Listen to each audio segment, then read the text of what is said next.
सुबह जैसे ही आंख खुलती है उसी पल आपका मन यह तय कर देता है कि आज का दिन आपको ऊपर उठाएगा या नीचे गिराएगा।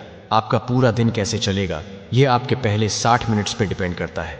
लेकिन हम में से ज़्यादातर लोग क्या करते हैं, जागते ही सबसे पहले मोबाइल उठाते हैं, सोशल मीडिया, रील्स, नोटिफिकेशन, और फिर कहते हैं आज मन नहीं लग रहा।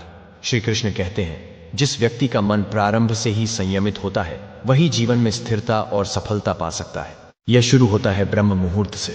ब्रह्म मुहूर्त सोने का समय नहीं है। महान शास्त्र कहते हैं इस समय प्रकृति के साथ आपका माइंड भी सबसे शांत, ग्रहणशील और आध्यात्मिक होता है।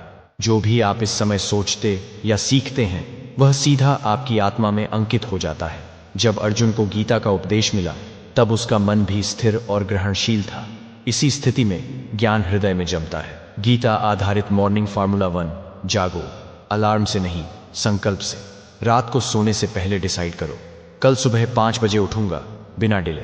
सुबह की पहली जीत है, स्नूज मत दबाना। 2, बैठो, सिर्फ 10 मिनट के लिए आंखें बंद करो, श्वास पर ध्यान दो, चिंताओं को आते जाते देखो, बस जाने दो। यही है ज्ञान योग की शुरुआत। 3, गीता से जुड़ो, हर सुबह एक श्लोक पढ़ो, सोचो कृष्ण मुझे क्या सिखाना चाहते हैं। ये रोज का कनेक्शन धीरे धीरे मन को बदल देगा। 4, शरीर को भी जगाओ, हल्का योग या स्ट्रेचिंग। मन और शरीर दोनों एक ही प्राण के रूप हैं। जब तुम दोनों को एक्टिव करते हो तब तुम्हारा पूरा सिस्टम रेडी होता है कर्म के लिए। 5, कर्म करना शुरू करो बिना डिप्रेशन के। सुबह का पहला काम करो, बिना मोबाइल, बिना देरी, बिना शिकायत के। यही है कर्म योग का असली अनुभव। कृष्ण ने क्यों कहा था स्थिर बुद्धि?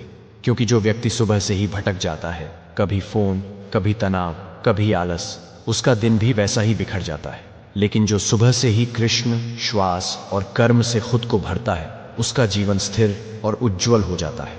रूटीन सिर्फ आदत नहीं है, यह अनुशासन का प्रमाण है। यह दिखाता है कि आप अपने जीवन को कितना सीरियसली लेते हैं। कृष्ण ने अर्जुन से कहा था तस्मात् योगी भव अर्जुन, योग से जुड़ो